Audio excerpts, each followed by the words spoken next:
I'm Kerry Chow in for Kerry Champion, and you all know who's sitting next to me. Skip Bayless and, of course, Stephen A. Smith. What's on your mind, fellas? What's going on, man?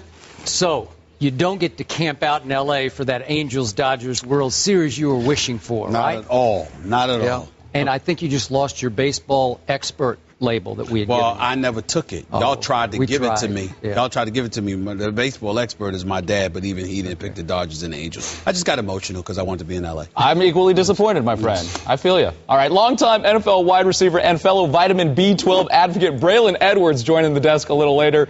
And after Seattle beat Washington on Monday Night Football, were some Washington players actually happy about it? The guys weigh in. But first, Clayton Manning, Peyton Kershaw.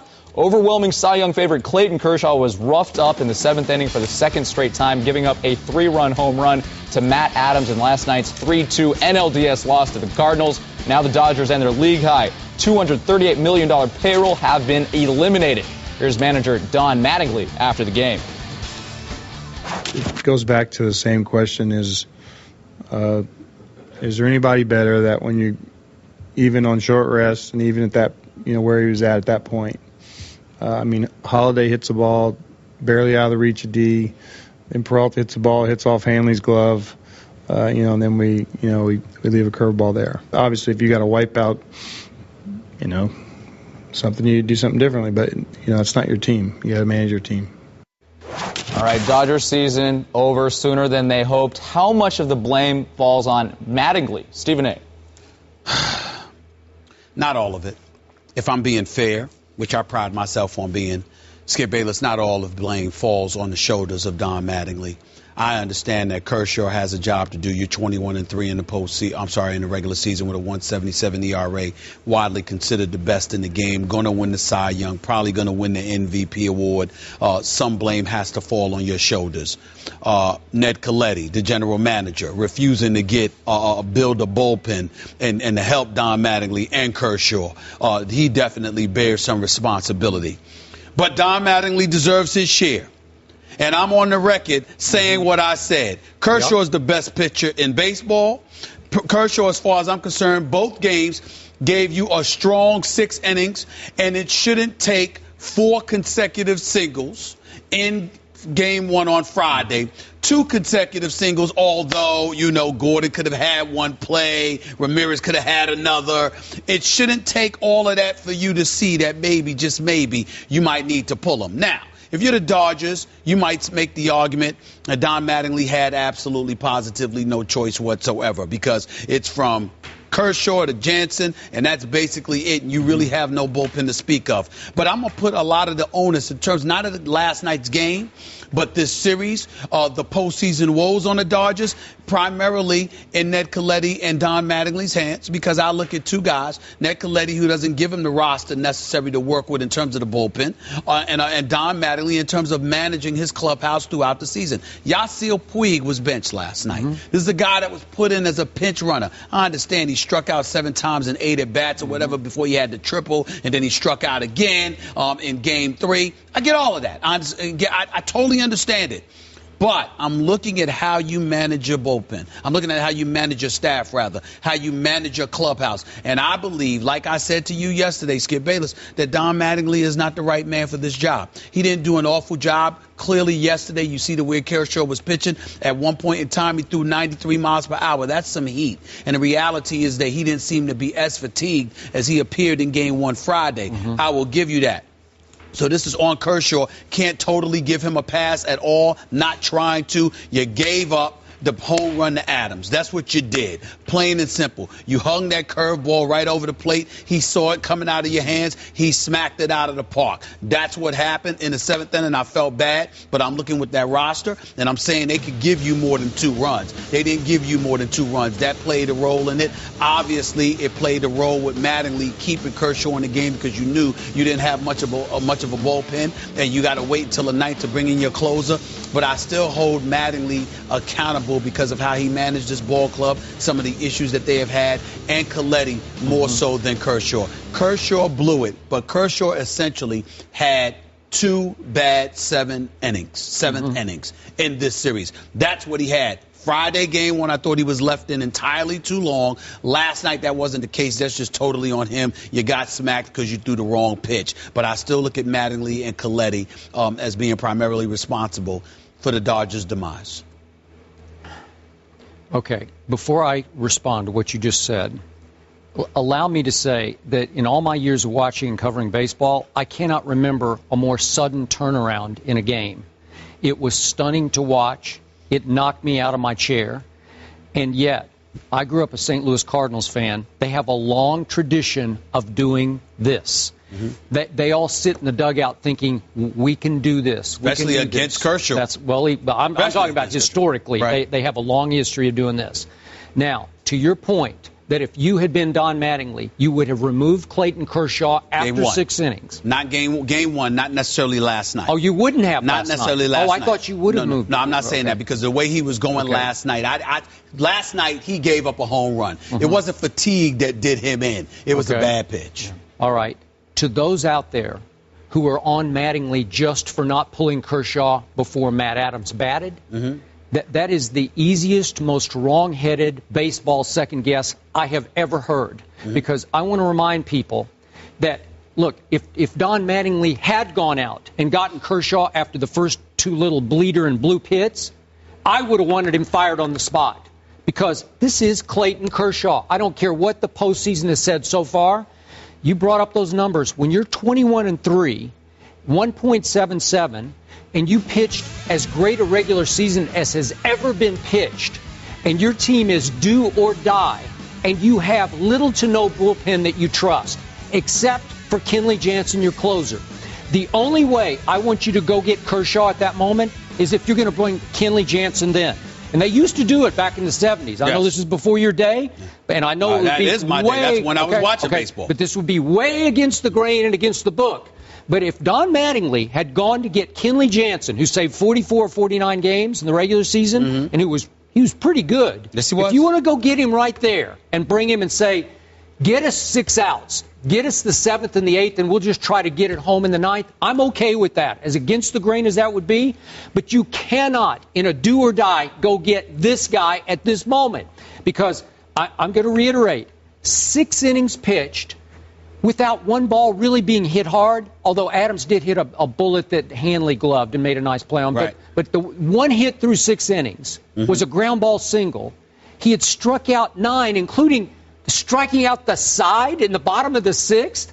And then Matt Holliday hits a little bleeder up the middle. And I got to tell you, D. Gordon should have at least knocked the ball down. And if he knocks the ball down, he's going to have a play. He did kind of knock it down. But I'm talking about control it enough that you have a play at first, because Matt Holliday isn't the speediest going to first. But you would have a play. You're expecting him to pull it, so you were playing a bit further towards right as opposed to towards center field, and that's why he got to because he's pretty fast. Okay, but I'm just saying it was a somewhat makeable play. It wasn't an impossible play to make. Okay, and Hanley. He is not the greatest glove in the world. We know that. His defense is diminished. A top shortstop puts that ball in his pocket.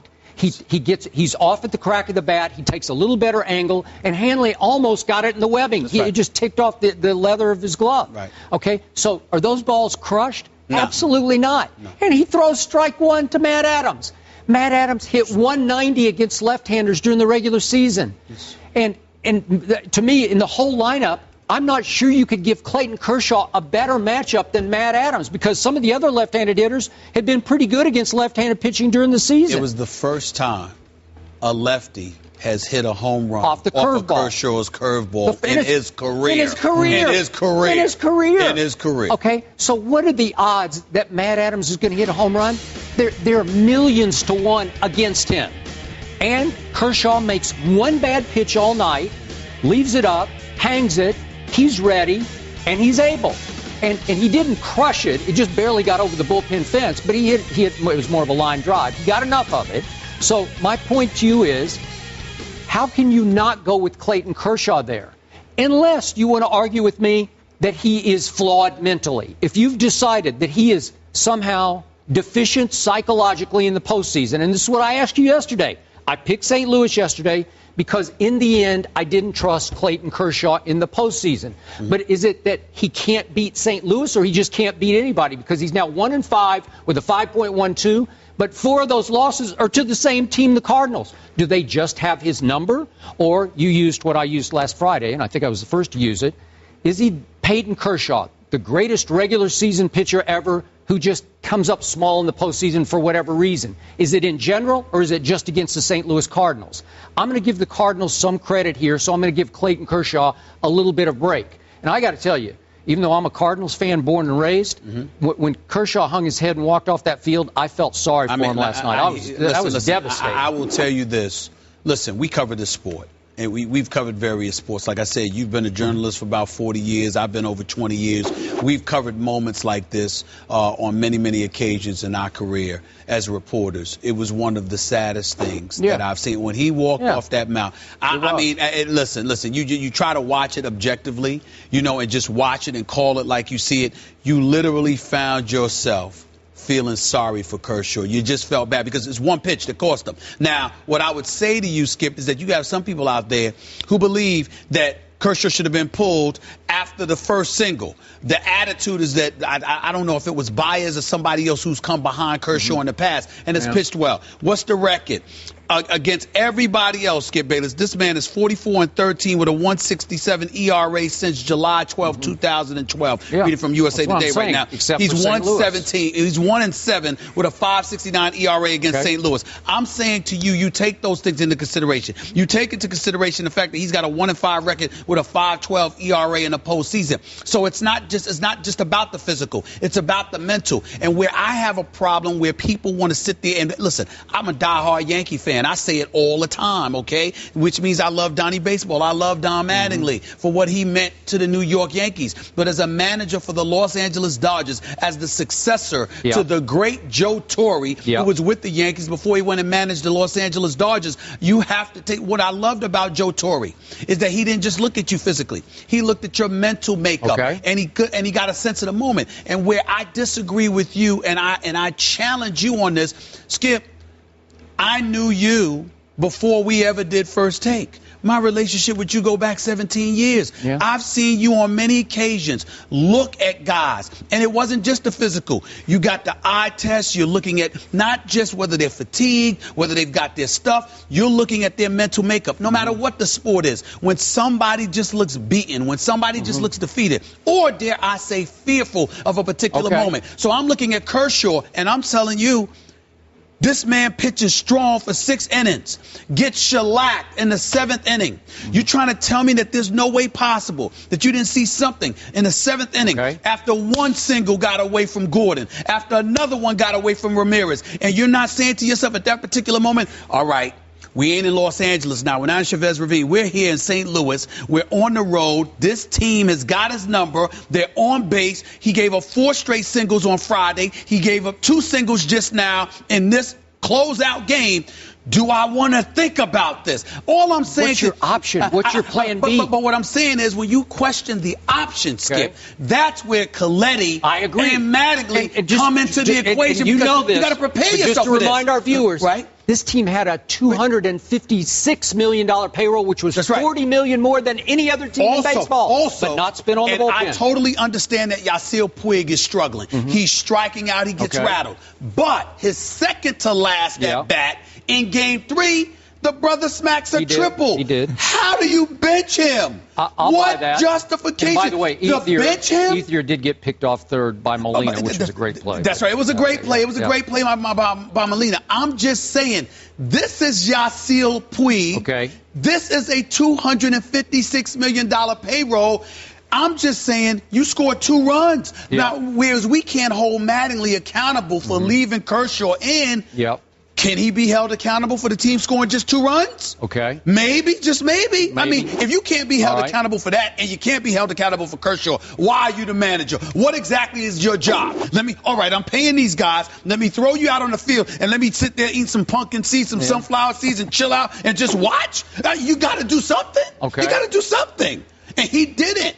And by the way, 2 teams in the NLCS, Bruce Bochy, Mike Matheny, Is Mattingly even in their class? No, I would don't agree tell with that. me that the managers don't have something to do with them being in this position. In the big picture, just handling the team day in and day out, he's going to be gone because somebody's going to have to pay for this, and I'm pretty sure Mattingly will pay. I will say it needs to be him and Coletti, though. Okay, Yeah. and you can make that case. I would agree with that. Right. Now, big picture on Clayton Kershaw. You know who he's starting to remind me a little bit of? Who? You probably won't like this. Okay.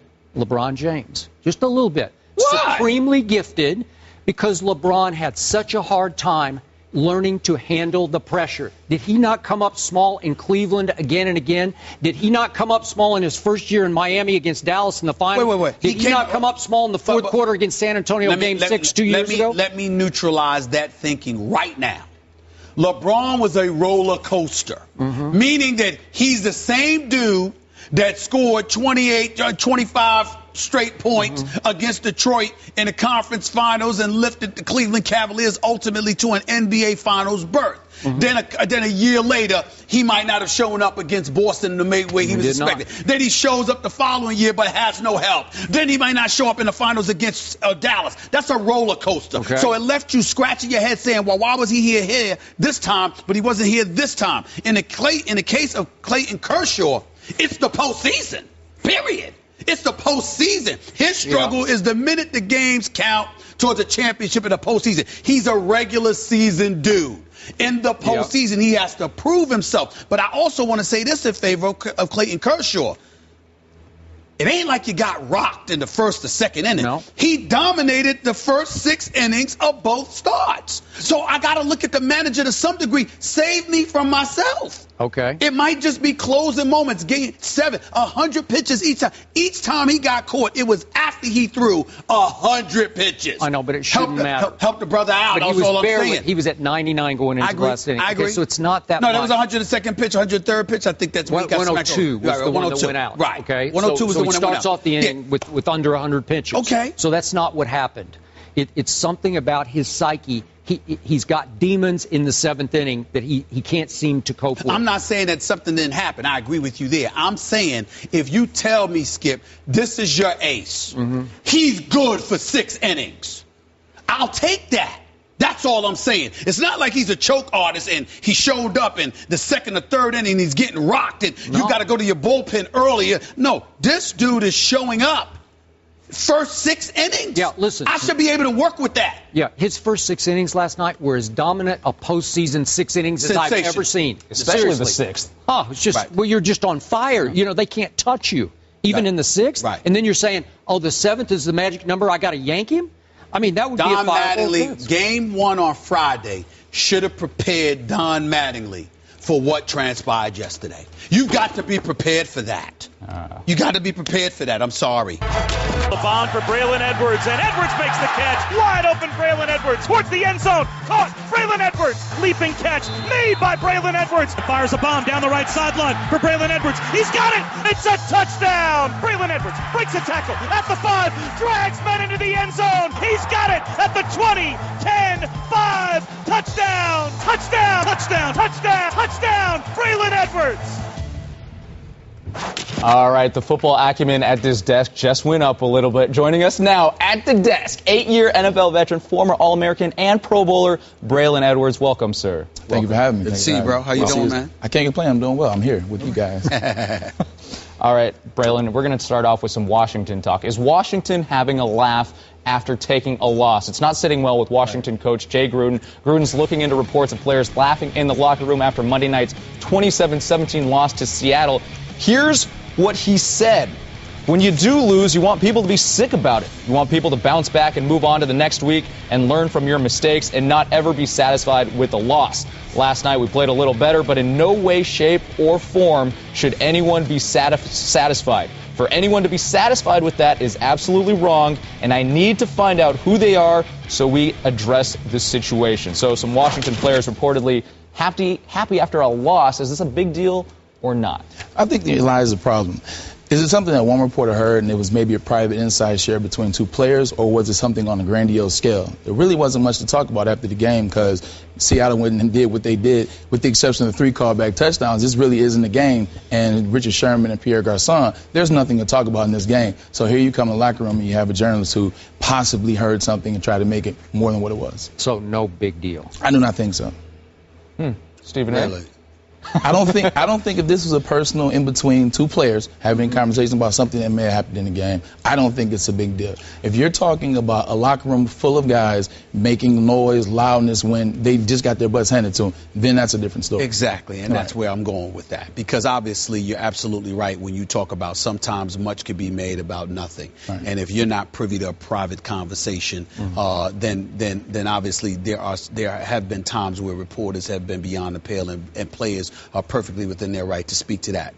But I'm one of those people that I'd like to give my contemporaries the benefit of the doubt in this regard. If somebody's going to write a story about the locker room, just being a bit too cheerful after a loss, I don't think they're looking at 1 or 2 guys with 46 to 53 men in the locker room and saying, well, you know what, they were laughing. I'm going to give any contemporary of mine the benefit of the doubt in that regard to say that if you're inside of a locker room, you're not taking one guy smiling and laughing and thinking, and you're going to paint the whole locker room that way. If he said that was the atmosphere that existed in the locker room, I think it's safe to assume that's the atmosphere. Now, what I would say about Gruden is this. His comment is right on the money. He's absolutely right. And I will tell you this. Jay Gruden is going to tell me, I'm going to learn a lot about whether or not Jay Gruden is going to succeed or fail, not by what I see this season, but by what I see in the offseason. So what you're saying? Because clearly it's a culture. It could potentially be a culture issue. And it may not be his fault. It might be Daniel Snyder strapping him and not letting him do things along with GM Allen. But if the Redskins, you just came off a 3-13 season. You're 1-4 right now. Now, granted, RG3 has been down, and we understand that. But we expected their defense to be a lot better than we've seen, okay? The other day, Alfred Morris, I mean, that's just Seattle, because Alfred Morris, he's shown he can run football. It don't matter. Get 20 yards on 13 against Seattle. Against Seattle, so I understand that. But what's going to tell me a lot about Jay Gruden is the success he is going to have, or lack thereof, in trying to change the culture. Because it doesn't mean that the report is absolutely accurate, but what I'm saying is clearly something is not right when you consider the talent that the Redskins have and the fact that you're 1-4. I like how he talked about it in here. He said he would investigate, which means he's not going to take it at face value. He's going to do some due diligence himself before he finds out what course of action needs to be taken. So I like that. And I definitely agree with you. He's probably going to change that culture if he's allowed to. He's allowed. Okay, I like where you're going with this about our contemporaries. As you well know, and you fall into this category also, I've covered a lot of locker rooms in my time. In fact, I go all the way back to covering the Dodgers clubhouse back in the 70s. So I even have that on my resume. It's hard to characterize noise coming from a shower, and that was part of this report, because the shower is like an echo chamber, as you well know. And 2 guys can be cutting up in the shower sharing a private joke. And it can echo so loudly, it just reverberates through the whole locker room and can sound like 20 guys are cutting up and having a party in the shower, just having a fun time about some private joke. Well, was that what was happening, or was it widespread across the locker room? Was the music loud? Were people holding little private conversations about where they were going after the game? I don't know. I'm going to give the Redskins a slight break here because, as you well know, in the previous game, which was on that Thursday night, they got obliterated. Oh, they just got obliterated, and Kirk Cousins was a flat-out nightmare that night. And that was kind of the end, to me, of that team's belief in Kirk Cousins.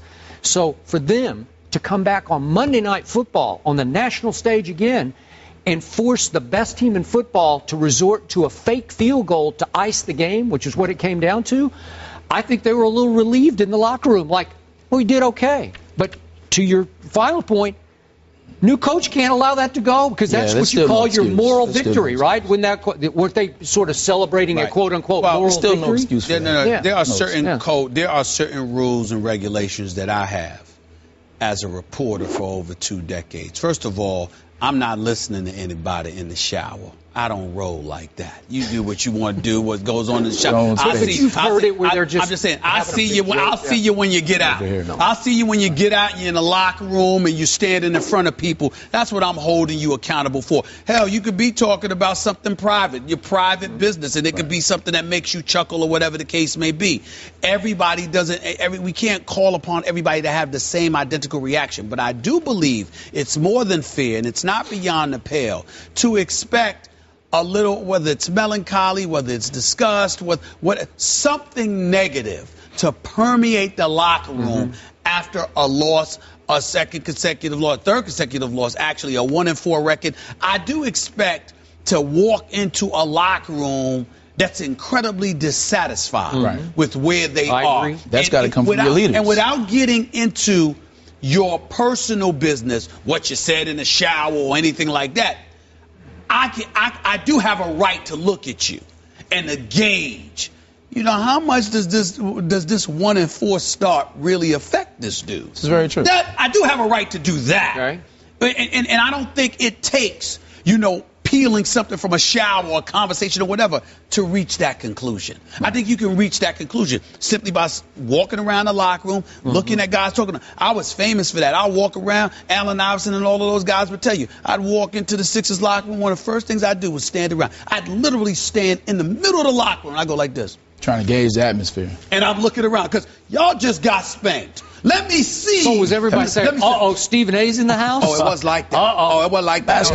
Basketball's my man different Scoop Jackson. It was football, the Eagles too. Football, same thing. That's why my man Scoop Jackson calls me the Grim Reaper. He ain't lying, because I walk up in there and I'm like, I know what you're supposed to feel like when you get stomped, when you lose, when you get embarrassed. I know what that's supposed to look like. So if I walk up in there and it's like, hey, it's just another day, you got a problem. And not only that, remember, I covered John Chaney. I covered Larry Brown. These are Hall of Famers who were big. They were about winning. They were about doing things the right way. So I didn't have to go that far because they made it clear what kind of attitude you were supposed to have when you are competing. And if guys didn't have that attitude, you went out. Just what they made a big deal about a couple of years ago. New York was going berserk because the Nets lost Game 7 to Chicago. And then immediately after that, I'm not talking about last year, I'm talking about the year before. And then immediately after that loss, right? What happened? They were out there at the club.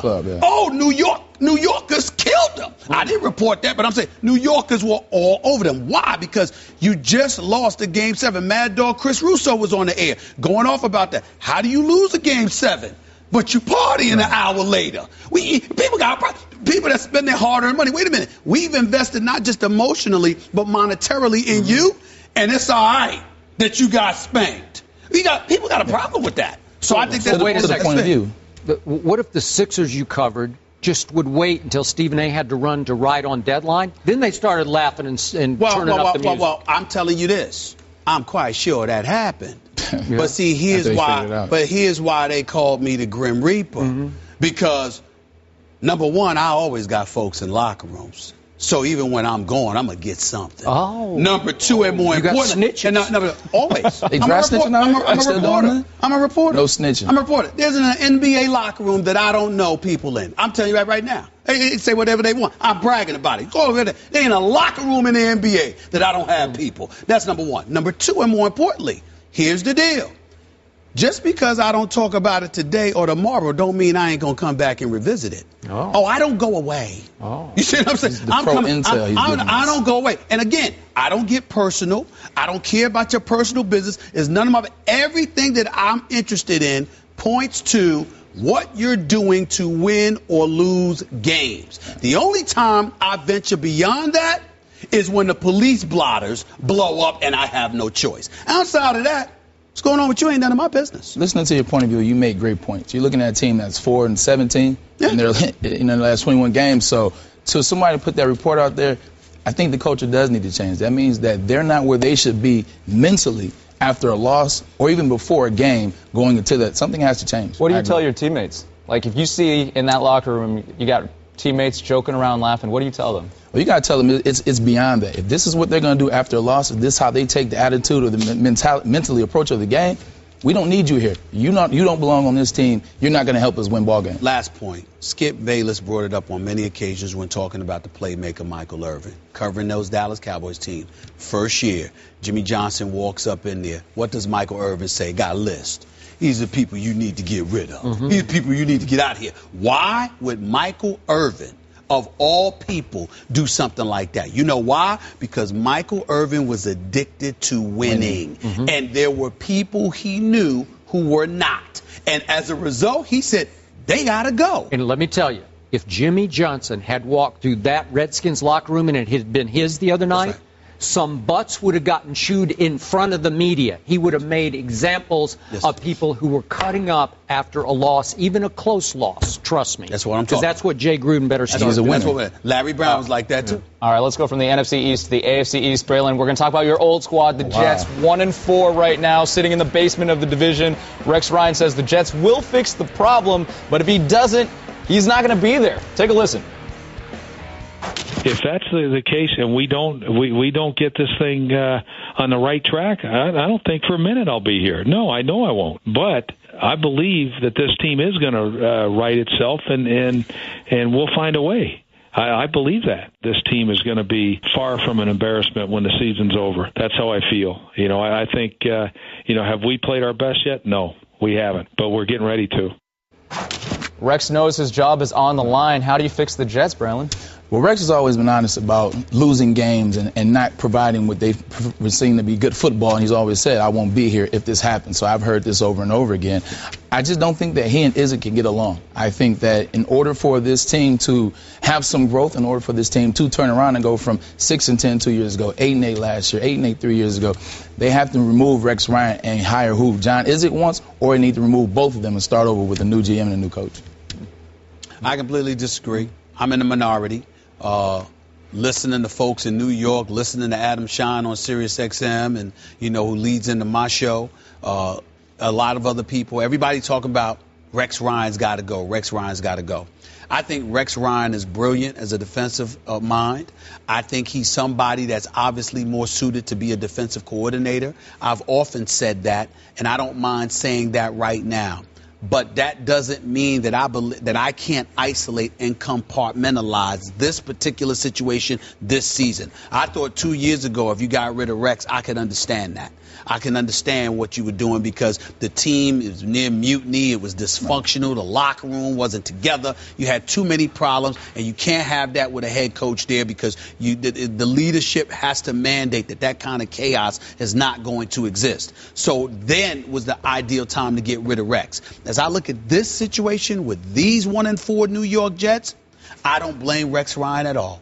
To me, it's all on John Idzik and Woody Johnson. Well, I'm not necessarily blaming. I'm saying together. I understand that. What I mean by that is that I'm keeping Rex. Okay. If I'm letting go of anybody, I'm letting go of Idzik. That is why. And then I will sink and swim with Rex Ryan and Marty Morningwig. If Marty Morningwig is my offensive mind, you run the offense, I'm going to be the head coach. I'm going to primarily focus on defense. Obviously, I got say when if I want to yank my coach or my quarterback during the game, I could do that or whatever. But I tell you something right now. How hard can it be for Rex Ryan? I don't give a damn if he's incompetent. Right. How hard can it be for him to do a worse job than Idzik? You got 19 picks. One has made some noise in Sheldon Richardson. You got cap space in excess of $20 million.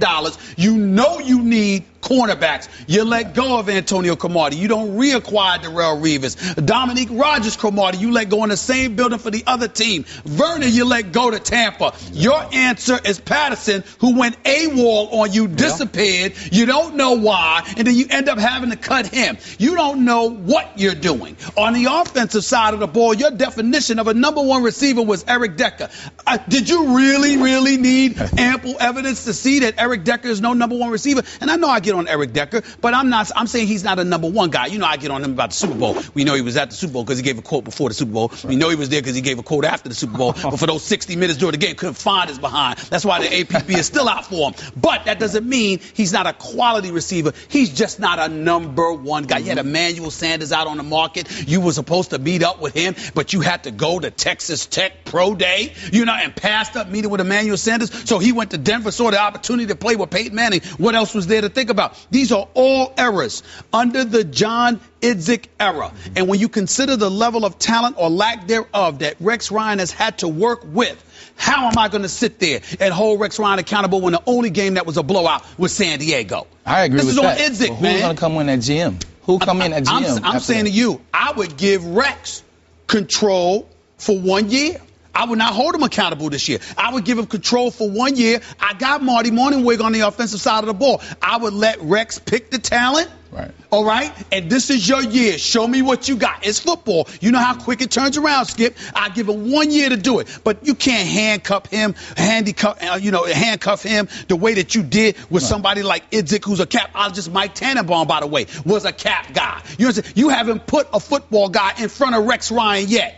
And you say you love him. Well, if you love him, either get a football guy to work with him or give him control of football operations for a season or so and see what he's got, because he clearly could do a better job than these guys. Woody Johnson seems more concerned with saving money than he is with giving his head coach the talent that he needs. And for a guy that took you to 2 straight AFC championship games, he deserves better than that. He deserves better than that. Skip, what do you do to fix the Jets? So I don't want to answer that, but I got to get back to what you said. If it's true that Idzik and Rex just can't coexist, and I don't know if that's true. But I don't know if it's true either. I don't know. If that's where you're leaping to that conclusion, right? This is what I'm leaping to, yes. Okay? And I don't know if you've heard that from anybody or you're just looking at it from the outside in. But if that's the fact, it's not even close. Rex Ryan is a much more valuable football coach than John Idzik is as a still pretty young, unproven general manager. So there's no choice to be made here. If you have to make it, you got to keep Rex Ryan. I've told you, he's proven to me that he is the best defensive coach in football, and that includes Bill Belichick, who was pretty good on Sunday night in Foxborough.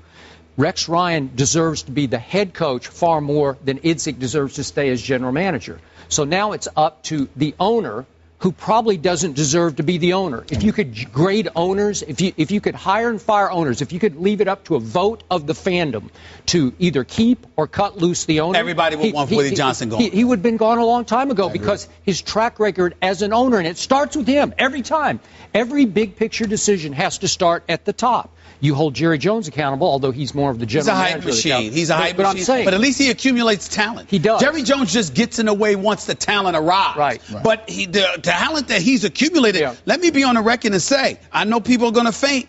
Jerry Jones has not done a bad job assembling talent for the Dallas Cowboys. No, I agree. They got pieces to work with. Okay, so did Woody pick Idzik? Yeah, he did. So who should be at fault here? Well, it should be Woody Johnson. I'm pretty sure Woody signed off on Rex, right? In the end, didn't he have final say on hiring Rex? Yes. Okay, bingo. But all I'm saying to you is this. Woody Johnson has loved Rex, but at the same time, he's wanted guys in there to protect his dollars. Mm-hmm. If there was ever a sport where that is inexcusable, it is the NFL. Right. You got franchises worth billions. Billions. You're in the media capital of the world. You are making money. There is no excuse for this. Woody Johnson is clearly in the way. He's clearly the most culpable because the New York Jets franchise hasn't been to a Super Bowl since 1969. Good Lord. I mean, just saying that makes me want to throw something at him. I mean, it's just unbelievable how inept they can be. Yep. But the point is, you've been to 2 straight AFC championship games before missing the playoffs the last 3 years. I'm looking at Rex being a football guy. I've seen how he's maximized the defensive talent he's had to work with. Offensively, if you've got Morningwig in there, what's the problem? Let Rex Ryan pick players for a change. Because you can't convince me that Rex Ryan, if you said to Rex Ryan, I mean, Rex Ryan may not have a damn piece of knowledge about a cap. Right. But if you told me that you've got $20 to $24 million available, don't tell me Rex Ryan would not have gotten one of those corners. Yeah. Do not tell me that he would have got one of them. Don't tell me he would have picked Eric Decker instead of Emmanuel Sanders. Don't tell me he would have picked Geno Smith. Yeah. Don't tell me that. Don't tell it to me. I don't believe it. I don't believe it. If you want to use a metaphor for the NBA's new TV deal, picture Scrooge McDuck swimming in a money bin. The NBA renewed TV deals with ESPN and TNT worth a reported $2.6 billion, according to the New York Times. Kobe Bryant, though, sees a little hypocrisy in the deal, tweeting, "Players are encouraged per new CBA to take less to win or risk being called selfish and ungrateful, while NBA TV deal goes up by $1 billion. Hashtag biz." So Kobe calling out the biz. Let's put Kobe on the hook. Stephen A., what's your take on his tweet? I completely agree with him. I don't fault the owners, nor do I fault the league office for doing the things that they've done, because they're in the business to make money, and they're going to do whatever it takes to make money. Mark Cuban is absolutely right when he highlights and illuminates the fact that owners are the ones taking risk. When a guy has a guaranteed contract and doesn't live up to expectations and performs, he still gets his money. The guys that are on the roster, they have guaranteed contracts. They still get their money. But it doesn't guarantee that the arena is going to be sold out. It doesn't guarantee that paraphernalia sales are going to be up. It doesn't guarantee that the monetary benefits that you once accrued are going to remain consistent. So because you're taking those risks, then you should be able to reap the rewards. Any business executive / business owner will tell you that those who take the risk are entitled to the rewards they reap, because the risk is also there to lose money, but the players don't engage in that kind of risk because their contracts are guaranteed. Having said that, I still believe that Kobe Bryant is 1,000% right because of the mechanisms exercised in order for the owners to get what they want. They don't just sit across the table and discuss business.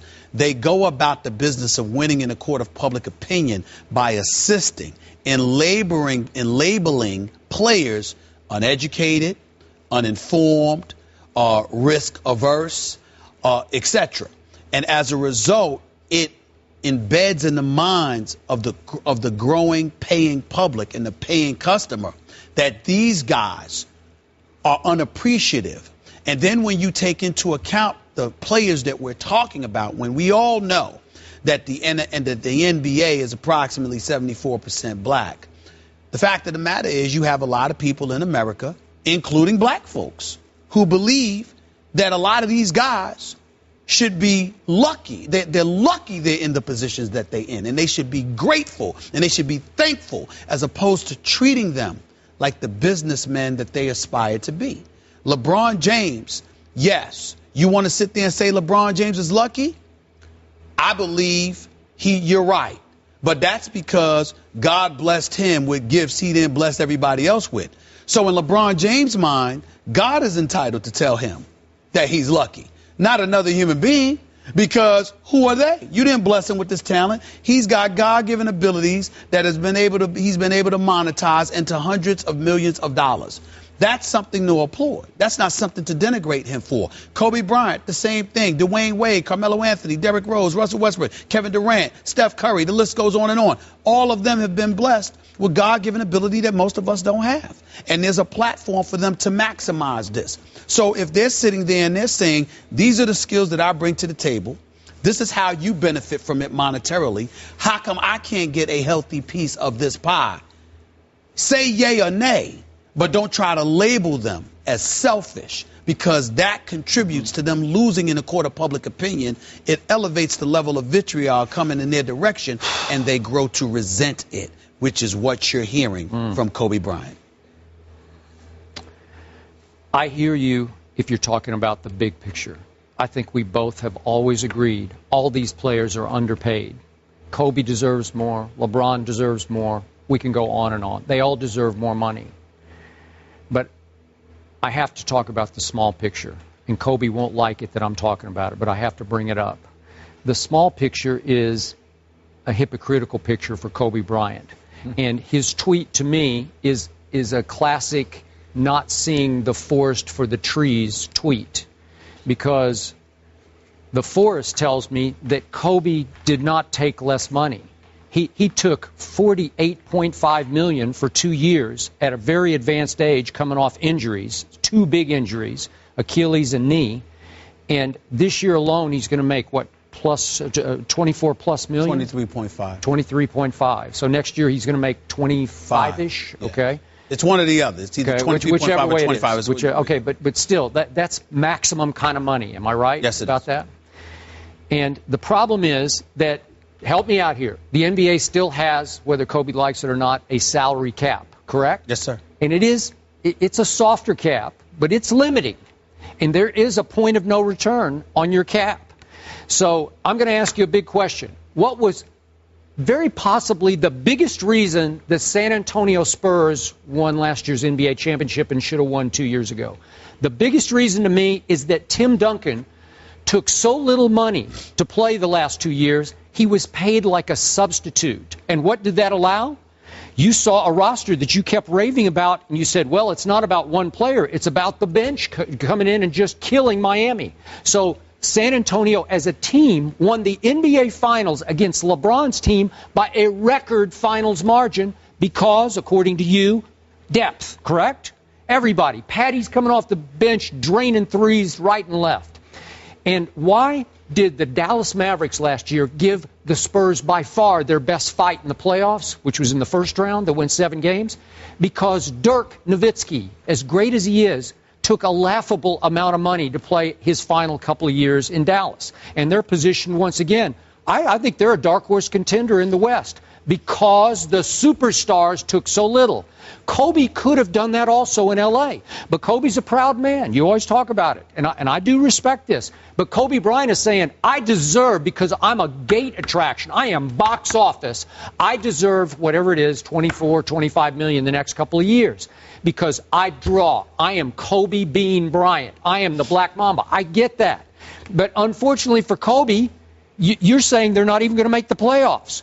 I'm saying it's possible they can make the play. They ain't gonna win a championship. Okay, but my point is, what if he had taken Duncan money or Dirk money? What if he had taken that? Because it's little money. It's laughable how little they're making. Well, see, your points are valid, yet insufficient, all rolled up into one, Skip Bayless, because let's take that. Kobe Bryant, you're looking at it from a smaller perspective.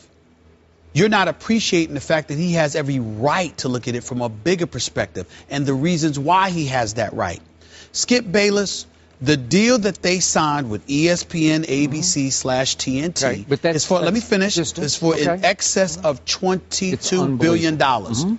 Skip Bayless, they're making $930 million annually. That number is expected to balloon up to $2.66 billion annually. I am saying to you, you're Kobe Bryant. You know what you find offensive about that? It's not that the deal was made. It's that you knew it was coming down the pike while at the same time sitting across the negotiating table from us, claiming to be broke, losing money, and oh, by the way, not only did you make these dollars, you knew it was coming down the pike, but you also took an extra $900 million a year from us when you took basketball-related income and diminished the percentage from 57% to a 50-50 even split. Now, not to get a bit too specific here, all right, but let's be clear that our viewers understand where we're coming from. Basketball-related income is a category. It's not the whole pie.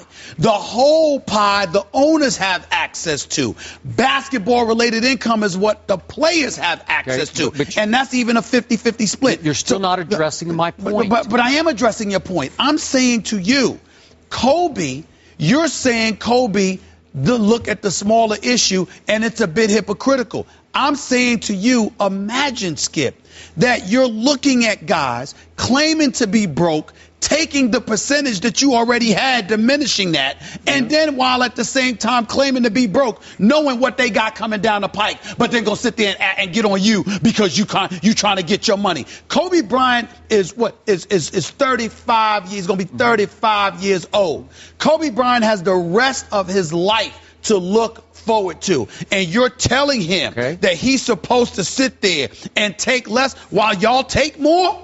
That's remember, business. The taking more is coming in the future, right? Does it mean this year's cap is going to balloon with that deal? No. But wait a minute. This year's cap is going to stay where it is. But you're forgetting the $3 billion cable deal the Lakers signed with I think it was Time Warner. All I'm saying, it doesn't change the cap, and it still boils down to this. Do you want to be paid what you're worth, Kobe Bryant, or do you want to win this year? Simple as that. Skip. Well, he wants to be paid what he's worth. Skip. And this is where, when we say hypocritical, let's be careful. We work in this business. You know, we work for ESPN. We do First Take. We got a smile on our face when we tell the world we number one. Skip. We expect to be paid like we're number one. We ain't apologizing for that to nobody. Yeah, we ain't apologizing. We're going to show up to work. We're going to show up to work, but you expect to be paid for the success that you reap. Kobe Bryant delivered success for the Los Angeles Lakers that positioned them to get a $3 billion television deal. He don't deserve a piece. I'm sorry.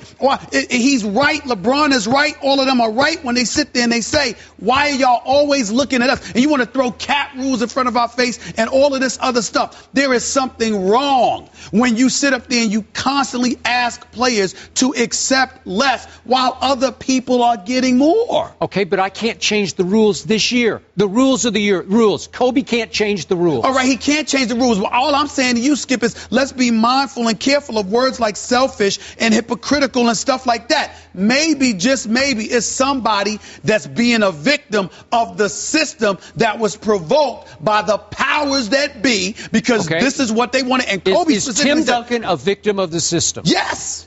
Yes. He would laugh at you right now for saying that, because he would hold his ring up and it's yet another ring. Well, I'm not going to get too personal, but you know, Tim's from the West Indies, St. Croix. Yep. You know, my parents are from the West Indies. My siblings are from the West Indies. My whole family, I mean, the Virgin Islands. It's where we're from. I'm the only one born and raised in New York City. Okay. What I'm trying to say to you is that some people lived a relatively simple life. They cool. It doesn't faze them. They ain't about Hollywood. They ain't about mansions. They ain't about a lot of different things. Do you see how simple and unassuming Tim Duncan is? Tim Duncan, he does not care about any glitz or glamour. But let's put it in perspective. Let's put it in perspective, y'all. Popovich a couple of years back has a back-to-back, and Tim Duncan and Manu Ginobili and Tony Parker were sent home. Anybody else, they hop on a team chartered jet or something like that. They're flying back. Southwest. These brothers were on Southwest Airlines, chilling inside the airport at Chili's in Orlando, Florida. Everybody, like, what's going on here? That's how it became Twitter. That's how Twitter blew up, because you're sitting there looking at them in the airport like, that can't be true. That can't be true. They got a game tonight in Miami. Is that them? That's how everybody found out. They were chilling in the airport at Chili's in Orlando. Okay, so I think it's Chili's. So what I'm saying to you is that everybody's got to be there. I'll put you on the hot seat. Everybody's got to be there. If you were an NBA superstar, would you want a better chance at winning a ring, or would you want financial respect? You would just take whatever the money was. That depends on how good my life is. If I'm LeBron and others, as livid as I might be, if I'm worth $500 million, sure, I make that sacrifice. Yet LeBron has made it clear, I want the max. But wait a minute. But what did he do? He signed a 2-year deal with an out after 1 year. So there's maneuverability to work around it, but he's about his money. But look what it takes for him to get his money. He's got to take the risk of a short-term deal. What if, God forbid, LeBron James went out and cracked his leg in half? What would it be then? So what I'm trying to say, he's got to take the risk. So the owners are saying, okay, well, you willing to put yourself at risk like we are? That's fine. All I'm trying to say is if you're Kobe Bryant and others and you're going for the money, you have earned the right to do that. The brothers got 5 rings. 5. Come on now. Well, who better than Vegas to show how much the Cowboys have improved this season? Before the season started, Dallas had 75-1 odds of winning the Super Bowl. Now, their odds are 20-1. And if you look at the latest ESPN NFL Power Rankings, the Cowboys have climbed 4 spots to number 6. Seahawks, Broncos, Chargers, NFC East rival Eagles, and Bengals are all ahead of Dallas. And right now we're going to welcome Braylon Edwards back to the desk. Took a little break on the Kobe Bryant, but now ready to deliver on some Power Rankings. But Stephen A., we're going to start with you. Cowboys at number 6. What do you make of these rankings? Really don't like this subject because really don't feel in the mood of saying anything positive about the Dallas Cowboys. Well, then don't. But they're too low. Too low? What? Dallas Cowboys should be rated higher than 6. How do you figure that? Higher than 6. You Where's hate the them. list? Where's the list at? I know I don't like the Dallas Cowboys. I'm a native New Yorker. Of course I hate on the Cowboys. It's affectionately. Y'all, everybody act like I'm spewing venom on them or whatever. You spew venom I'm not on a wishing for daily anybody. basis. I'm not It's wishing for straight anything venom. happen to them. I'm just a New Yorker. I'm not a Dallas Cowboy fan. It's nothing big there. I definitely think that obviously you've got Seattle up in there. I just don't believe the Philadelphia Eagles or the Cincinnati Bengals should be above the Dallas Cowboys. I don't believe that. Even though the Philadelphia Eagles, I predict they're going to win the NFC East, even though I know they have the same record, I don't believe they have looked better than the Dallas Cowboys over the last 2 weeks. So I think that the Dallas Cowboys definitely deserve to be ahead of them. And don't even get me started on the Cincinnati Bengals. They definitely don't deserve to be ahead of the Dallas Cowboys in the power rankings right now. So I would put the Dallas Cowboys at 4. 4? 4. Okay, one of two things is happening here. Either, number one, you're just trying to jinx my Cowboys, and I do not put that past you because that's been your new MO this year. With my Patriots, you are trying to get on the bandwagon to hope that the bandwagon blows a tire with you on it. And it almost has in the case of the Patriots. So now you're going to say very, outrageously, ridiculously positive things about Dallas, trying to hex or jinx Dallas, certainly as they're going to Seattle on Sunday. I would never say outrageously positive right? things about the Dallas Cowboys because they don't warrant that. They're outrageous or number in and two, of themselves. this also could be operating, Mr. Edwards. I have thought this for a long time because the guy who always wants to talk about Dallas on this show happens to be that guy. That's a lie. I'm a That's a Cowboy fan. lie. No, That's a lie. Oh, man. That's a lie. Truth bombs. Don't lie to the American public like that. That's a lie. Is it my first show. that you are becoming a Cowboy closet fan? Please, I think never, it's possible. Never. Sounded fake. Excuse me? I know it did sound fake. The laugh sounded a little fake. Watch your mouth, man. You're a guest. I'm the biggest one on the show right now. The Dallas Cowboys, me, a closet Dallas Cowboys fan? Never. Check his Never, pockets. ever. Can't do it. Can't do it. I'm sick when the Cowboys win successfully. I will say this to you, though. I've been misrepresented on this show by this man right here, the Slickster himself. Let me tell you how. Uh-oh. Yes, I predicted that the Cowboys probably wouldn't make the playoffs because I think that I walked into the season. Probably wouldn't. Let me explain. Just say wouldn't. Wouldn't. I walked into the season believing that the NFC East, as has been typically the case over the last 4 years or so, would not produce a wild card. That if you were going to get in, it was going to have to be win the division. And I don't believe the Dallas Cowboys are going to win the division. But the Chicago Bears stink defensively, and they ain't going to do but so much. I don't trust the Lions, okay? So I'm thinking Seattle and San Francisco or Arizona out west, okay? I'm thinking the NFC North, the NFC South is going to obviously have a division winner. And the NFC East does have a chance to get a team out of a wild card. What I say about the Dallas Cowboys in terms of me wearing my haterade for the Cowboys, and people need to pay attention to this. My biggest thing about the Cowboys, forget whether they're going to make the playoffs or not. I am telling you the biggest moment that's possibly there to arrive. Whether it's even if it's a trip to the NFC Championship game, even if it's a trip to the Super Bowl, which ain't happening. I'm of the belief that the Dallas Cowboys, this is my joy. The Dallas Cowboys wait for the biggest moment, and they got Cowboy Nation hyped, and right then they crash. It's no fun when you're losing in the regular season. You know, well, who cares about that? Nothing would please me more if the Dallas Cowboys start winning every game, and then they have all this success, and everybody gets rah-rah and gung-ho to set it up. And right when you do it, legit boom, you drop the ball. I will legit haterade. I will take this. If it comes to the Dallas Cowboys in the Super Bowl and Dez Bryant is wide open in the end zone and he drops the touchdown pass that would have won the Super Bowl, I'll take that. I'll take that to the bank. I'm happy. You can laugh all you want. Okay, wait a second. I haven't spoken yet on this issue. Okay, here's the point. I am an objective Cowboy lover, and I was born and raised a Cowboy fan. But I'm going to be objective about this, and I'm going to tell you why the Dallas Cowboys do not deserve to even be in the top 10 yet. I emphasize yet, because I'm going to remind you that on opening Sunday at Jerry World, San Francisco 49ers, DeMarco Murray fumbles in the first quarter for the first of 4 times that he has lost fumbles in the first quarter. And Tony Romo in that game threw 3 first-half interceptions, and they fell behind 28-3 at halftime. Then they go up to St. Louis against an undrafted free agent quarterback in his second start, and they fall behind 21-0. And if Jared Cook hadn't dropped an easy touchdown pass in the end zone, St. Louis would have won that game. Then let's move to the Texans game, shall we? No, wait a second. Let me do Jake Locker. Jake Locker was so pathetic against the Dallas Cowboys at Tennessee that he had a QBR that day on a scale of 0 to 100 of 14. 14, that's how bad, that's how much Dallas benefited from the pathetic Jake Locker. Then the Houston Texans. Arian Foster goes for 157 yards against my Dallas Cowboys.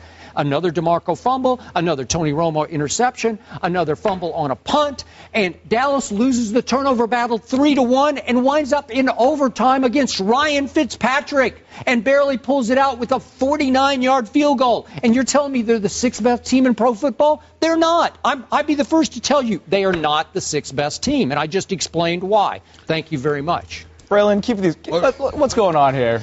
Well, as much as I hate to say it, I actually do agree with Skip on this one. I had the same points written down about the records and who they played so far.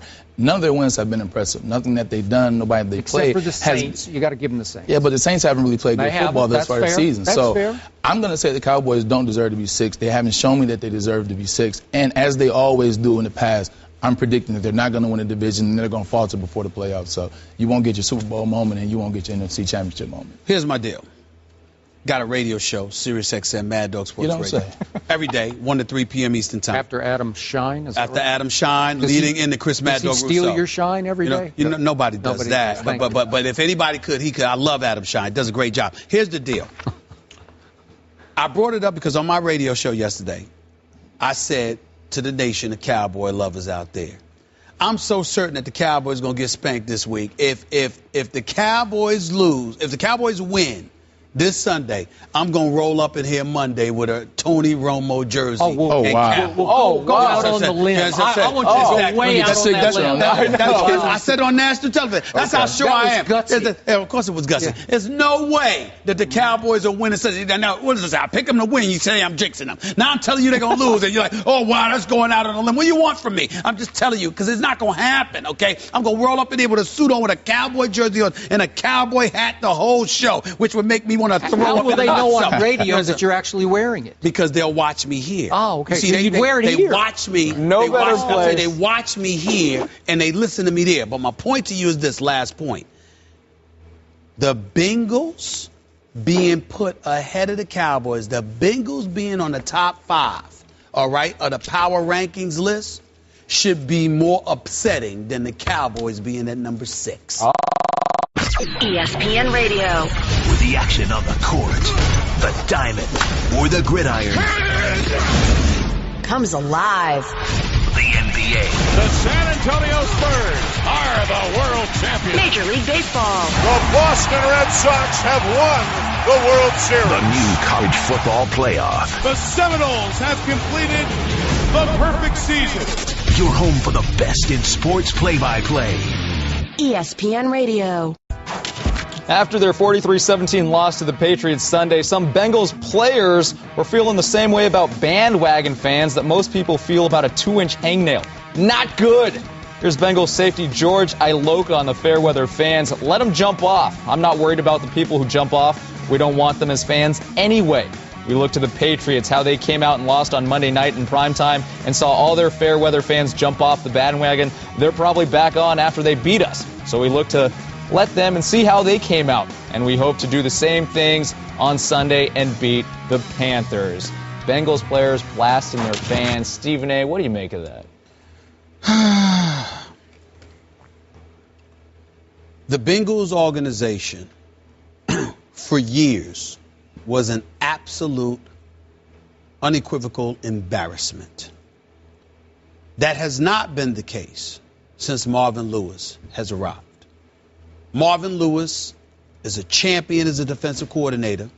somebody who deserves a whole lot of the credit that Rex Ryan actually takes, because if you listen to folks that are supporters of Rex Ryan, you'd think he was the defensive coordinator of the Baltimore Ravens, which was arguably one of the greatest defenses in the history of the NFL back in 2000, when in fact it was Marvin Lewis. We understand that. Marvin Lewis knows football. Marvin Lewis knows talent. In conjunction with Mike Brown, they deserve a lot of credit for it. But I'm going to go back to my initial point. The Cincinnati Bengals primarily have been an embarrassment. Organizationally, they've been embarrassing on far more occasions than not. And in this particular instance, although they are 3-1, they have embarrassed themselves. Not just because they got stomped Monday night, not just because, or Sunday night rather, not just because in the process of getting stomped, they reminded everybody that they always get stomped whenever the bright lights come on, because they're like 1-7 or 1-8 on Sunday night games. But they embarrassed themselves because in going back at the quote-unquote fair-weather fans, they had the nerve to invoke the name of Tom Brady and the New England Patriots, talking about how people counted Tom Brady out and how people turned against Tom Brady and how people called out the New England Patriots. You ain't the New England Patriots. You ain't Tom Brady. No matter what people said about Tom Brady and the New England Patriots, in the back of the mind's eye, the vast majority of folks knew those people didn't really know what the hell they were talking about. Skip Bayless wrote a fantastic column on ESPN.com talking about Tom Brady and the New England Patriots and saying, fear not, everything will be fine. Now, there were people that had questions about it, but it was only because of age, attrition, or Bill Belichick and them taking Tom Brady's greatness for granted because of what he's done. In other words, there's a body of evidence that shows what the New England Patriots did. The accusation about the Patriots is, are things changing because Father Tom catches up to everybody, or arrogance getting in the way because you're taking the great player that you have for granted? Cincinnati Bengals have no such luxury. Unlike the New England Patriots, the Cincinnati Bengals have proven to be perpetual underachievers. 11 years Marvin Lewis has been the coach of this team, and they don't have one single playoff victory to show for it. Of the 6 times they've made it to the playoffs, 5 times they haven't. You don't have a playoff victory to speak of. And right now, the talent that you have is arguably the best in the game of football, but you still get stomped. Or clearly one of the best. Yeah. What happens is this. The Cincinnati Bengals have the biggest indictment that you could possibly have as an elite talent in this league. There's nothing worse than being accused of being somebody who doesn't show up when the bright lights come on. If you're not good enough, you're not good enough. Okay, are you suggesting they don't deserve to have any fans? I'm saying to you that, you know what? Pretty much. Pretty much? Let me tell you why. Let me tell you why I feel that way. I feel that way because you've disappointed us for so many years, to the point where if you're the Cincinnati Bengals, if I'm a Bengals fan, what you've done during the regular season means nothing to me. I'm mad at myself for putting such a premium on how you performed Sunday night. It really shouldn't have mattered. All I really should care about is what you do once the regular season is over. Because as disappointed as I am that you didn't show up yet again on a national television spotlight, at the same time, even if you did show up, it wouldn't matter to me. All that matters to me is what you do come postseason. Number one, are you there?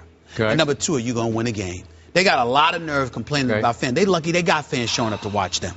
I got to defend the city of Cincinnati as a football town. It's a really good football town. I'm not going over. I'm not pointing out that. I'm talking about the team, not the city. I get it. Okay. I get it. But the tradition there isn't great, but it's been pretty good. And for the last 5 years, they have made the playoffs, even though they don't have anything to show for it in the postseason. Not all bad. And this is a little before your time, but if we go back to the 80s, they did make it to 2 Super Bowls. They and did. Lost twice. Sam White, Kenny Anderson, Boomer Esiason. I know that. Okay. I know that. But what have they done recently? Okay, they've made the playoffs for the last 5 years, which is not all bad. So my point is, where did these players get the notion that fans are jumping off their bandwagon? I'm going to guess it's from the dreaded Twitter. That's what I'm going to guess. Okay, so 3 people ripped him on Twitter, and then they go to the media in Cincinnati and say, these fans, they've jumped off the bandwagon, and I hope they don't get back on. Well, how do you know? Is it just listen to a radio show or Twitter? It's one or the other. That's Probably all a radio I know. show. I'm going to give them more credit than 3 people on Twitter. I'm going to think it's talk radio and all of that stuff because the pulse of the people matter, and they call into the radio shows, and you don't just hear from the host, you hear from the people. They speak, okay? Yeah. That's what I'm a voice of the people. I put people right on the air. Go ahead, say it for yourself. Let them make sure they don't think it's just me. It's you too. But in the end, my God, you got to show up and produce, man.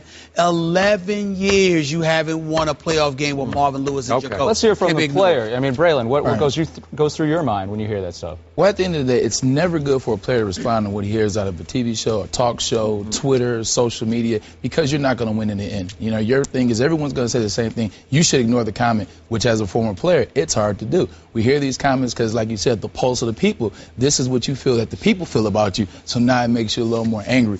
But you got to ignore it. You know, I think for the free safety, I think for future reference and going further, he now knows that he can't make comments about the city, especially when the city struggled for a long time, and now you're a new face, but they've been there forever. So for going forward, I wouldn't. Got to put those shields up. Let's also keep in mind, guys, you know, you got to perform. Now, you can get upset if people don't understand what's going on and you know, but they don't know. That's fair. But when people are measuring you strictly on undeniable results, why are you talking? Yep. You don't have an argument. Yep. Really especially with no playoff wins. Kings rookie first-round pick Nik Stauskas had 12 points off the bench in his preseason debut against the Raptors on Sunday. The former Michigan star said nothing surprised him about playing in the NBA, but did have an interesting comment about how he'll be treated by opponents, saying, "I understand that I'm a rookie and I'm white, so people are going to attack me at all times. Just coming out there in the game, I felt it right away." Stephen A., does Stauskas have a point? Well, he has a point in terms of how Kai's going to come at him. You know, he's not American, he's Canadian, you know, North American. Went to high school in Mass. Yeah. So, but listen, here's all I know. He's 6'6", he can shoot, okay? He can be a backup point guard. His handle is decent enough. He's got range. He can put it up. He's one of the few rookies, if not the only rookie, that's got a legitimate shot. Not the only rookie because Andrew Wiggins goes down, but he's got a chance to start for the Sacramento Kings, even though the year earlier they had spent the lottery pick on McLemore. He's been the back-to-back Final Fours. This dude can ball. I mean, Stauskas is no joke. But, you know, in the NBA, what have you, listen, Larry Bird was fantastic. And it's not, you know, you bring up white, black, or whatever, but it's not something, it's not any kind of animosity or anything like that. It's just that you got brothers that's going to come at you because basketball is a game that in a lot of people's minds are predicated on athleticism or whatever. But in a guy like Larry Bird's mind, it was about putting the ball in the hole. How you going to stop this? What you going to do? No, I can't win a dunk contest over you, Dominique Wilkins. But can you really do something with this? No, I can't go up and under like Julius Erving did against the Lakers in the 80s or whatever, but can you stop this? I mean, do you have any idea who I am? I'm Larry Bird. And so, you know, it's not one of those things where a guy looks at you and he says, you white, so you can't play. He's thinking about, well, athleticism plays a role. Speed plays a role. I can jump over you. I can blow by you. You might not be able to guard me.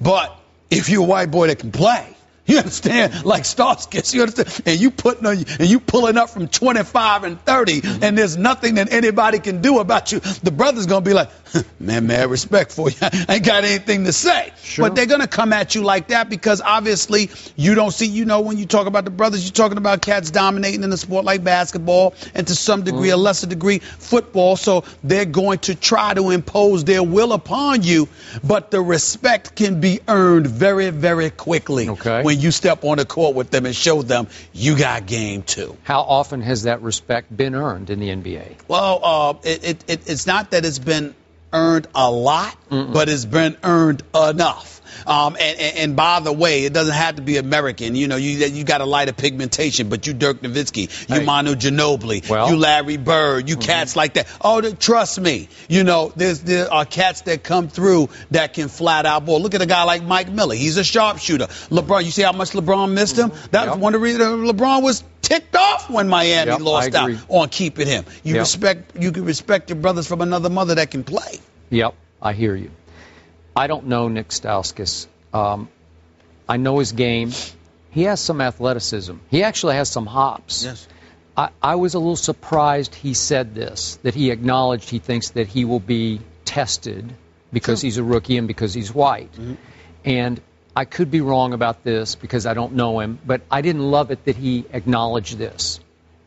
The foreign-born white players that you talk about, the Caucasian players, they don't care. They come over, they know their limitations, they know what they can do and what they can't do. But they definitely know what they can do. And right away, do you think Manu Ginobili was afraid of anybody? No. He's just saying, I'll show you quickly. He doesn't care what color you are. He's going to earn your respect quickly. Steve Nash was a Canadian player, like Stauskas. Did he show he could play right away? Was he intimidated? No. Did he think, I'm going to get tested because I'm white? He didn't care. Test him. Do whatever you want because he could play right away, right? I don't get the impression that Stauskas cares. I get the impression that he's acknowledging something that he's going to have to be confronted by because he knows that he's going to be on an NBA roster and cats are going to come at him, assuming that can you really, really ball on this level? That's right. They're going to challenge him. He's simply acknowledging that it's a challenge and it's no big deal because, again, there's guys that's going to respect you for it. I hope the guys that's that's going to respect you for it. Okay. I am simply acknowledging what I've seen over the years in the NBA draft. I take a lot of heat for it when we brought it up on the show in the past, and I don't care. I know it makes people uncomfortable.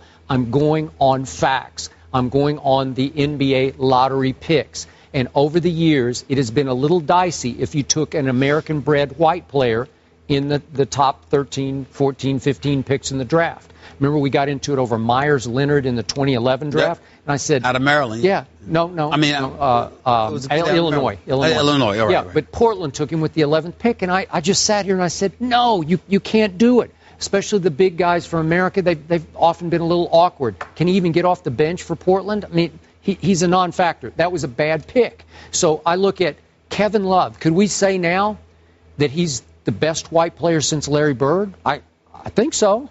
Unless you want to put American, because if he's that's why I'm saying American. I'm doing American. I would say Dirk Nowitzki. Right. No, I mean Dirk and Manu and Nash and both Gasols and Goran Dragic, and we can go on and on. These guys can play, man. Let me tell you something right now.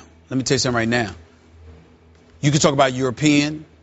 You talk about white, but when you look at the NBA game, the game has evolved. The game has changed. Your power forward is a dude that shoots 15 to 17 feet with a degree of accuracy and is a relatively finesse player, which has elevated the value of a Chris Bosh. Right. Back in the day, the power forwards were, the Karl Malones, the Charles Oakleys, the Maurice Lucases way back in the day, God rest his soul, people like that. Now you want a more finesse game that elevates the importance of skill, a particular skill, and more of a finesse game, because according to the NBA, that's what the growing public or the viewing public enjoys. When you saw the bad boy Pistons, they didn't enjoy that. When you saw the 90s when the Knicks and Pat Riley had Anthony Mason and Charles Oakley and Xavier McDaniel before that, and the Ken Bannisters were people like that, you didn't necessarily like that. You go to a finesse game, you look at a kid that's 6'6", coming out of Michigan, and Stauskas, who can shoot lights out. That's going to matter because it feeds into the brand of basketball the NBA is facilitating right now, which is going to invite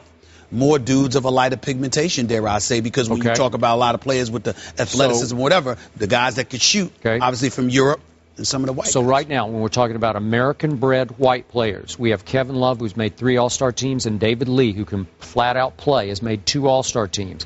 And then it falls off pretty dramatic. We have Chandler Parsons, we have Mike Miller that you talked about, Kyle Korver, Gordon Hayward, who I'm not the biggest fan of yet. I'm not sold on him. J.J. Redick has been a pretty good player. Yes, he is. Yes, he is. And he's good. And I love me with Steph Curry, who's obviously not white, but I love the fact that you're going to see more black players that's working on the art of shooting, not looking to dunk the ball and be athletic. They're going to recognize the importance of shooting that rock, too. That's why I love Steph Curry. After winning 11 games and a Sugar Bowl in his first season at Ann Arbor, Michigan coach Brady Hoke has been in a downward spiral like 9-inch nails ever since. This season, the Maize and Blue just 2-4 and 0-2 in the Big Ten, including back-to-back losses to Minnesota and Rutgers. It hurts to say that right now we bring back to the desk Braylon Edwards, proud Michigan alum. Still got my Michigan on. You got the band on. Should Brady Hoke be fired? You look at he's 4-10 in Power 5. Yeah, he's 3-12 in the last 2 seasons. You know, you can't have a guy in there that does not create the same environment that you're used to as a Michigan fan, as a Michigan alum. There's no attitude there. There's no identity. And you can even argue the 2011 season was Rich Rod's kids that he was playing with. So I just don't like him there anymore. Harsh. Changes that happen in the big house. Stephen A. There's absolutely, positively nothing harsh about what Braylon Edwards just said. It is just fact. The man has regressed every single year since he's been there. Started out 11-2 his first year. They say with Rich Rodriguez was players. Won the Sugar Bowl that year over Virginia Tech. Every single year since, 11-2, 8-5, 7-6. Now you're 2-4. You're getting blown out by Minnesota. Okay, the talent that's there doesn't exist compared to what was once there. You know, you get involved in these situations where, listen, I'm not gonna hold it against them. You know, made a mistake with the player that was concussed, Shane Morris. We you know, mistakes happen. Nobody's flawless.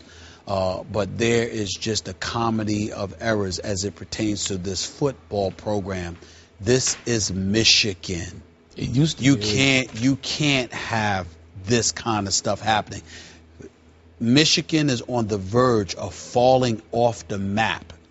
And right now, they're barely relevant. The only reason we're talking about them is because of tradition and history. In the grand scope of college football, Michigan barely even matters.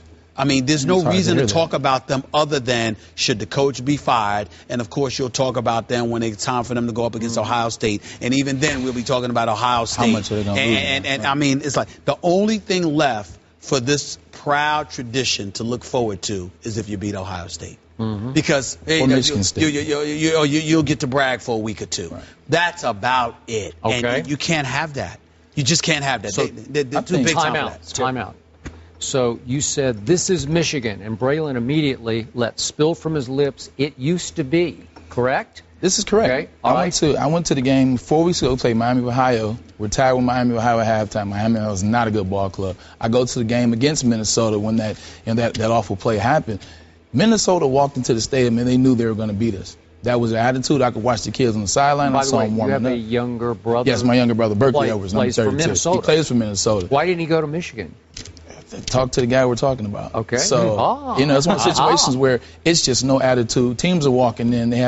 When we play, some teams lost games by walking in that stadium and seeing that atmosphere. They may have been better than us, but the atmosphere played a role in the game, and it's not there anymore. You know what it is? What really stands out in my mind?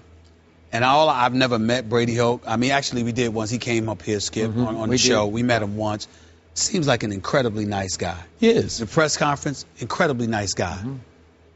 But doesn't seem to be that kind of guy that can peel out and maximize talent around him. He doesn't seem to be that guy. He just seems to be a lost cause at Michigan. Yep. Some guys are just not meant to be in certain big-time situations. Okay, just remember this. There is no national mandate that the University of Michigan should have a football powerhouse annually. There's no mandate about that. It's not written in any book that Michigan should always be a power. The weather is not great in Ann Arbor. You were born and raised in Detroit, so you are much more likely to say, okay, I'll go to Michigan. But you grew up with a tradition there that was strong. So even if you go find the next Bo Schembechler, can he go find the next Tom Brady, who will go to Ann Arbor? Quarterbacks are not going to a lot of Big Ten schools anymore. They're going where it's warmer because they want to throw the heck out of the football. It's hard to throw the football in Ann Arbor in November and December. My only problem with what you're saying is that if there was ever a sport where you do pay attention to tradition and things that are accomplished and standards, that is college football. Okay. I mean, listen. Things change. I understand that. And what I'm saying is why you got to be the victim of it. I don't see Ohio State being a victim of it with Urban Meyer there.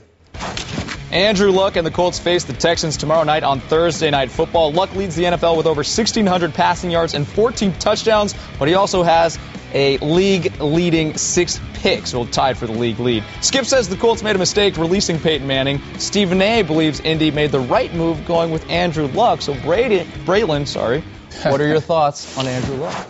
Well, you can't. Both of you guys are right at this point, but Andrew Luck is a guy that I see as an Aaron Rodgers before Aaron Rodgers won the Super Bowl. I mean, he's had back-to-back 3,800-yard seasons. He has 25 touchdowns or more in both seasons, and he's gotten his team to the playoffs each of his first 2 seasons, and he's doing it again. He's leading the league in a lot of QB statistical categories. He's showing me that he's a winner. He's going to do it, and he's doing it with less talent, no disrespect to the coach, players now, than what Aaron Rodgers had in Green Bay, and he's doing it in a major way.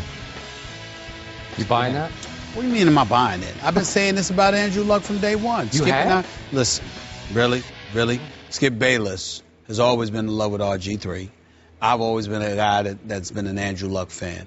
I just look at him, and I see a guy, the successor to Peyton Manning.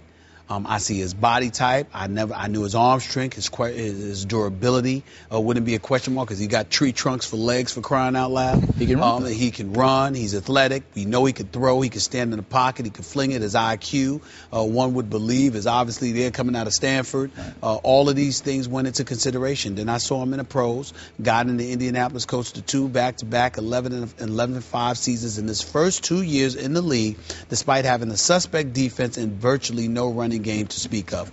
The combination of those 2 things, along with the pressures of succeeding the great Peyton Manning, I just believe in him. I believe I think he's the future of this league. I think he and Russell Wilson are the future of this league, even more so than Kaepernick to some degree until they get Kaepernick some additional weapons. I just look at it that way, and I don't care.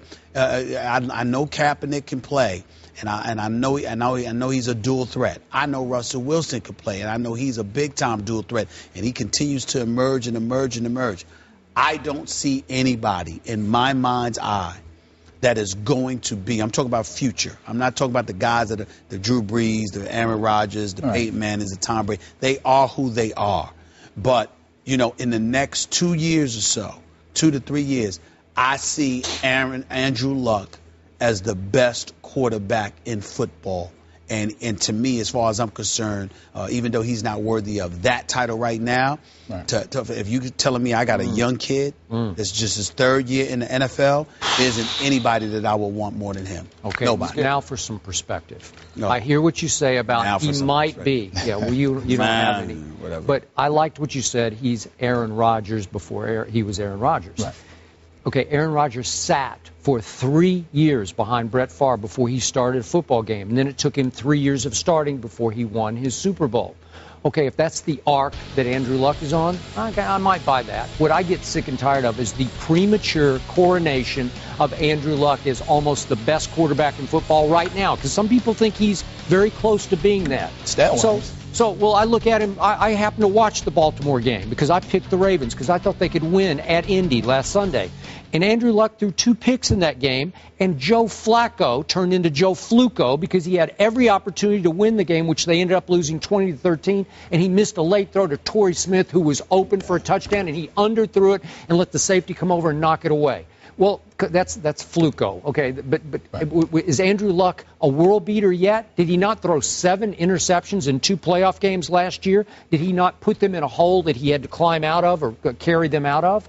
I don't view him as putting them in holes. I view them as putting him in holes and him trying He threw 3 picks. I know that, but I'm saying I view them as putting him in a hole by asking him to have the responsibility that he has. Russell Wilson is not asked to do that. Colin Kaepernick is not asked to do that. RG3 wasn't asked to do what Andrew Luck is I don't know. asked to I think RG3 was asked to do it. No, not with Alfred Morris. They had a running game. In 2 years, Andrew Luck is the best. Is that... What do you think? I buy it. 2 years? I buy it. I like Andrew Luck a lot. Braylon Edwards, thanks for joining at the desk. You're going to be back here tomorrow, too, right? I will be, right here. Going to be good stuff. Everybody, that's going to do it for us. Thanks for watching First Take. Back tomorrow at 10 a.m. Eastern.